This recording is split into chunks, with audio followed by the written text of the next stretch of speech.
Hello friends, എല്ലാവർക്കും സ്വാഗതം. അങ്ങനെ നമ്മുടെ അർച്ചന ചേച്ചി LLB സീരിയൽ അതിന്റെ ക്ലൈമാക്സിലേക്ക് എത്തിയിരിക്കുകയാണ്. ഇന്നത്തെ എപ്പിസോഡ് എന്തായാലും നമ്മുടെ വില്ലന്മാരുടെ പ്ലാനുകളെല്ലാം പൊളിയുന്ന, അവർക്ക് തക്ക തിരിച്ചടി കിട്ടുന്ന ഒരു അടിപൊളി എപ്പിസോഡാണ്. അങ്ങനെ നമ്മുടെ ചന്ദ്രയും വിജയശങ്കറും വിചാരിക്കുന്നത് അർച്ചന നല്ല ഉറക്കത്തിലല്ല, മറിച്ച് മരിച്ചു കിടക്കുകയാണെന്നാണ്. അർച്ചന ഇനി എഴുന്നേൽക്കില്ലെന്ന് ഉറപ്പിച്ച് ഇവർ രണ്ടുപേരും താഴേക്ക് വരുന്നു. വന്നിട്ട് അടുത്ത പ്ലാൻ എന്താണെന്ന് ചർച്ച ചെയ്യുകയാണ്. കുറച്ചു കഴിഞ്ഞാൽ വീട്ടിലേക്ക് വക്കീലന്മാരും അതുപോലെ പോലീസുകാരും ഒക്കെ വരുമെന്നും അതുകൊണ്ട് ഒട്ടും സംശയം തോന്നാത്ത രീതിയിൽ ഹാർട്ട് അറ്റാക്ക് ആണെന്ന് വരുത്തി തീർക്കാമെന്നും വിജയശങ്കർ ചന്ദ്രയെ പഠിപ്പിക്കുന്നുണ്ട്. നന്നായിട്ട് കരഞ്ഞ് അഭിനയിക്കാനും പറയുന്നുണ്ട്. ചന്ദ്ര അത് താൻ ഏറ്റുമെന്ന് പറയുമെങ്കിലും ഓവറാക്കി പണി വാങ്ങരുതെന്ന് വിജയശങ്കർ പ്രത്യേകം ഓർമ്മിപ്പിക്കുന്നു. ഇതിനിടയിലാണ് ചിന്നു ചായയുമായിട്ട് വരുന്നത്. അർച്ചനയ്ക്ക് ചായ കൊടുക്കാൻ വേണ്ടി ചിന്നു അർച്ചനയുടെ റൂമിലേക്ക് പോകുന്നു. പെട്ടെന്ന് റൂമിൽ നിന്ന് ചിന്നുവിന്റെ ഒരു അലർച്ച. ഇത് കേട്ട് വിജയശങ്കറും ചന്ദ്രയും വിചാരിച്ചു അർച്ചന മരിച്ച വിവരം കണ്ട് പേടിച്ചാവും ചിന്നു നിലവിളിക്കുന്നതെന്ന്. അവര് സന്തോഷത്തോടെ ഓടിച്ചെല്ലുമ്പോൾ ദാ കിടക്കുന്നു ട്വിസ്റ്റ്. റൂമിൽ വലിയൊരു പല്ലിയെ കണ്ട് പേടിച്ചിട്ടാണ് ചിന്നു നിലവിളിച്ചത്. അപ്പോഴേക്കും ബാത്റൂമിൽ പോയിരുന്ന അർച്ചനയും ഓടിയെത്തുന്നു. അർച്ചനയെ ജീവനോടെ കണ്ട് വിജയശങ്കറിന്റെയും ചന്ദ്രയുടെയും കിളി പോയി എന്ന് പറഞ്ഞാൽ മതിയല്ലോ. എന്തായാലും തങ്ങളുടെ പ്ലാൻ എല്ലാം പൊളിഞ്ഞു പാളീസായെന്ന് മനസ്സിലാക്കി താഴേക്ക് വരുമ്പോഴാണ് വീട്ടിലെ കോളിംഗ് ബെൽ അടിക്കുന്നത്. നോക്കുമ്പോൾ ഇന്നലെ വന്ന് മെഡിക്കൽ ഷോപ്പിലെ പയ്യനാണ്. അയാൾ എന്തോ പറയാൻ തുടങ്ങുമ്പോഴേക്കും അർച്ചന അങ്ങോട്ട് വരുന്നു. അർച്ചനയുടെ കയ്യിൽ ആ വിഷഗുളികകൾ ഉണ്ടായിരുന്നു. ഇന്നലെ തന്നു പോയത് എക്സ്പയറി ഡേറ്റ് കഴിഞ്ഞ മരുന്നാണെന്നും ഭാഗ്യം കൊണ്ട് താനത് കഴിച്ചില്ലെന്നും അർച്ചന അയാളോട് പറയുകയാണ്. പിന്നെ പരിചയമുള്ളത് കൊണ്ട് കേസാക്കുന്നില്ല, ഇത് കൊണ്ടുപോയി നശിപ്പിച്ചേക്കാൻ പറഞ്ഞ് അർച്ചന അകത്തേക്ക് പോകുന്നു. അപ്പോഴാണ് കേട്ടോ ചന്ദ്രയ്ക്കും വിജയശങ്കരനും കാര്യം മനസ്സിലാക്കുന്നത്. തങ്ങൾ കൊടുത്ത വിഷഗുളിക എക്സ്പയറി ഡേറ്റ് കഴിഞ്ഞതുകൊണ്ട് അർച്ചന കഴിച്ചതേ ഇല്ലെന്ന്.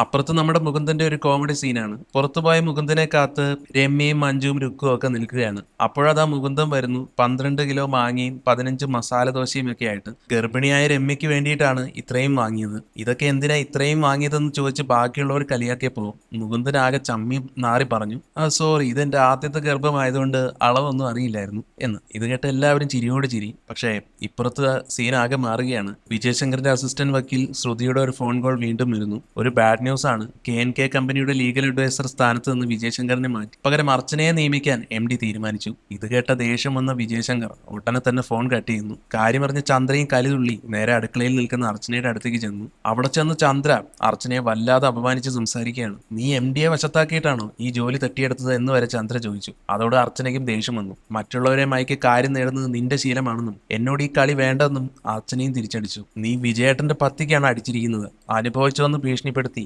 ചന്ദ്ര പിന്നെ അവിടുന്ന് പോയി. ചന്ദ്രയുടെ സംസാരം കേട്ട് ദേഷ്യം വന്ന അർച്ചന നേരെ പിന്നെ വിജയശങ്കറിന്റെ ഓഫീസിലേക്ക് കയറി ചെന്നു. അവിടെ ചെന്ന് അർച്ചന വിജയശങ്കറിന് നല്ല മാസായി മറുപടി കൊടുത്തു. നിങ്ങൾ പലതും നേടിയത് കള്ളവഴിയിലൂടെയാണ്, എന്നെ അങ്ങനെ വിചാരിക്കേണ്ട. പിന്നെ നിങ്ങളുടെ ഭാര്യ വന്ന് എന്നെ വല്ലാതെ അപമാനിച്ചു. നിങ്ങളുടെയും ചന്ദ്രയുടെയും ക്രൂരതകൾ ഞാൻ ഒരുപാട് ക്ഷമിച്ചു. എന്നെ കൊല്ലാൻ വരെ നോക്കിയില്ലേ. എന്തായാലും ഇനി ഞാൻ വെറുതെ വിടില്ല. നിങ്ങളുടെ കള്ളത്തരങ്ങളെല്ലാം ഞാൻ തെളിവ് സഹിതം പുറത്തു കൊണ്ടുവരും. ഇത് കേൾക്കുന്ന വിജയശങ്കർ ആകട്ടെ തന്റെ മകൾ ചിന്നുവിനെ വെച്ച് പ്രതിരോധിക്കാൻ നോക്കി. എന്റെ മകൾ എന്റെ കൂടെ നിൽക്കും എന്ന് വിജയശങ്കർ പറഞ്ഞപ്പോൾ അർച്ചനയും തിരിച്ചു പറയുകയാണ്, ചിന്നുവിനെ മാത്രമല്ല നിങ്ങളുടെ 3 മക്കളെയും തെളിവുകൾ കാണിച്ച് ഞാൻ സത്യം ബോധ്യപ്പെടുത്തും. അവര് നിങ്ങളെ വെറുക്കും. എന്തായാലും ഇതുകൂടെ കേട്ടതോടെ നിയന്ത്രണം വിട്ട വിജയശങ്കർ ആകട്ടെ നേരെ പോയി തന്റെ കയ്യിലിരുന്ന തോക്കുമെടുത്ത് അർച്ചനയ്ക്ക് നേരെ വരികയാണ്. പക്ഷെ അർച്ചനയ്ക്ക് നേരെ വിജയശങ്കർ വെടിയുതിർത്തെങ്കിലും ആ വെടിയുണ്ട ഒഴിഞ്ഞു മാറി ഫ്ലവർ വേസിലാണ് കൊണ്ടത്. ആ ഒച്ച കേട്ട് ചന്ദ്രയും ആര്യയും ഒക്കെ റൂമിലേക്ക് ഓടിയെത്തി. ആര്യ വേഗം അർച്ചനയെ അവിടെ നിന്ന് മാറ്റി നിർത്തി. അതിനിടയിൽ ആര്യയെ പിടിച്ചു മാറ്റാൻ ചന്ദ്ര ശ്രമിക്കുന്നതിനിടയിലാണ് അദാരുണമായ സംഭവം നടക്കുന്നത്. നിയന്ത്രണം വിട്ട വിജയശങ്കർ വീണ്ടും നിറയൊഴിച്ചപ്പോൾ ഉന്നം തെറ്റി ആ വെടിയുണ്ട ചെന്ന് തെറച്ചത് സ്വന്തം ഭാര്യയായ ചന്ദ്രയുടെ വയറ്റിൽ. ചോരയിൽ കുളിച്ച് നിലവിളിച്ചുകൊണ്ട് വീണ ചന്ദ്രയെ അവർ വേഗം സോഫയിൽ കിടത്തി. അബദ്ധം പറ്റിയതാണ് ചന്ദ്രയെന്ന് പറഞ്ഞ് വിജയശങ്കർ അലറിക്കരഞ്ഞെങ്കിലും അപ്പോഴേക്കും എല്ലാം കൈവിട്ടു പോയിരുന്നു. ചന്ദ്രയുടെ ജീവൻ പോയിക്കൊണ്ടിരിക്കുകയായിരുന്നു. വേഗം ആശുപത്രിയിൽ എത്തിക്കാൻ അർച്ചന പറഞ്ഞെങ്കിലും അവസാന ശ്വാസത്തിലും അർച്ചനയോടുള്ള പക ചന്ദ്ര കൈവിട്ടില്ല. എനിക്ക് മരിക്കാൻ പേടിയില്ല, പക്ഷേ അർച്ചന തകർന്നു പോകുന്നത് കാണാൻ എനിക്ക് കഴിഞ്ഞില്ലല്ലോ എന്ന സങ്കടം മാത്രമേ ഉള്ളൂ എന്ന് പറഞ്ഞ് ചന്ദ്ര ആ പ്രതികാരവും മനസ്സിൽ വെച്ചുകൊണ്ടാണ് അവിടെ കിടന്ന് ജീവൻ വെടിഞ്ഞത്. അങ്ങനെ ചന്ദ്രയുടെ അന്ത്യം അവിടെ സംഭവിക്കുകയാണ് ചെയ്തത്. പിന്നീട് നമ്മുടെ അർച്ചന അമ്പാട്ട് വീട്ടിലേക്ക് തിരിച്ചെത്തുകയാണ്. വിജയശങ്കറും ചന്ദ്രയും ഇല്ലാത്തത് കൊണ്ട് അവരുടെ മക്കളായ ആര്യയും ആരോമലിനെയും ഇപ്പോൾ അർച്ചനയാണ് നോക്കുന്നത്. താൻ കുടുംബസ്വത്തുക്കൾ കൈക്കലാക്കാൻ നോക്കുകയാണെന്ന് പണ്ട് കുറ്റപ്പെടുത്തിയ അനിയന്മാർക്ക് മുന്നിലേക്ക് അർച്ചന ആ രേഖകൾ വെച്ചു കൊടുത്തു. അമ്പാട്ട് വീടും ബാക്കി സ്വത്തുക്കളും 3 അനിയന്മാരുടെയും പേരിലാക്കിയ ആധാരമായിരുന്നു അത്. തനിക്കോ തന്റെ മക്കൾക്കോ ഇതിൽ നിന്നൊന്നും വേണ്ടെന്ന് അർച്ചന അവരോട് പറയുന്നു. ഇത് കേട്ട് പശ്ചാത്താപം തോന്നിയ അനിയന്മാർ അന്ന് തങ്ങളെ എടുത്തു ചാടി പറഞ്ഞു പോയതാണെന്നും ഈ സ്വത്തുക്കൾ തിരിച്ചു വാങ്ങണമെന്നും അർച്ചനയോട് കരഞ്ഞു പറയുകയാണ്. പക്ഷെ അർച്ചന തന്റെ തീരുമാനത്തിൽ തന്നെ ഉറച്ചു നിന്നു. നിങ്ങൾ എന്നെ മനസ്സിലാക്കിയതിൽ സന്തോഷം. പണ്ട് നിങ്ങളെ ചെറുപ്പത്തിൽ വളർത്താൻ വേണ്ടി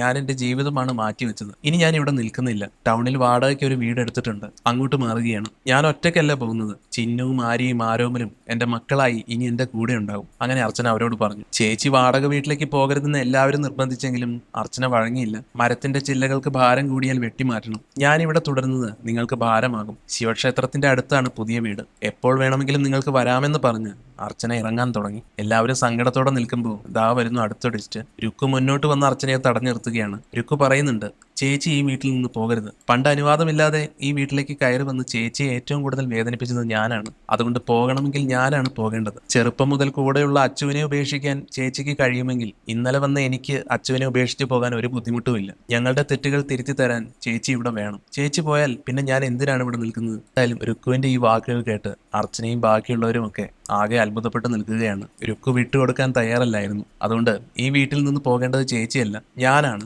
ഒന്നുമില്ലാതെയാണ് ഞാൻ ഈ വീട്ടിലേക്ക് വന്നത്. തിരിച്ചു പോകുമ്പോഴും എനിക്കൊന്നും വേണ്ട. സോറി അച്ചു എന്ന് പറഞ്ഞ് കരഞ്ഞുകൊണ്ട് രുക്കു പടിയിറങ്ങാൻ തുടങ്ങി. അച്ചുവിനും ഒന്നും ചെയ്യാൻ പറ്റാത്ത അവസ്ഥയായിരുന്നു. എന്നാൽ രുക്കു ഇറങ്ങിപ്പോകാൻ തുടങ്ങിയതും അർച്ചന ഓടിച്ചെന്ന് അവളെ പിടിച്ചു നിർത്തി. എന്നിട്ട് പറഞ്ഞു, നീ എങ്ങോട്ടും പോകുന്നില്ല മോളെ. നിങ്ങളുടെയൊക്കെ സന്തോഷത്തിന് വേണ്ടിയാണ് ഞാൻ ഇറങ്ങാൻ നോക്കിയത്. പക്ഷേ എന്നും ഞാൻ തോറ്റിട്ടുള്ളത് സ്നേഹത്തിന് മുന്നിലാണ്. ഇന്നിതാ നിന്റെ ഈ അലിവിനും സ്നേഹത്തിന് മുന്നിലും ഞാൻ തോറ്റിരിക്കുന്നു. അർച്ചനയുടെ ഈ വാക്കുകൾ കേട്ടതും സന്തോഷം കൊണ്ട് കണ്ണു നിറഞ്ഞ രുക്കു സ്നേഹത്തോടെ അർച്ചനയുടെ കയ്യിൽ ഉമ്മ വെച്ചു. അതോടെ ആ വീടിന്റെ കാർമേഘങ്ങളെല്ലാം ഒഴിഞ്ഞു. രമ്യ വേഗം അകത്തുപോയി കത്തിച്ചു വെച്ച് നിലവിളക്കുമായി വന്നു. പിന്നീട് ആ വിളക്ക് മഞ്ജുവിന് കൊടുത്തു.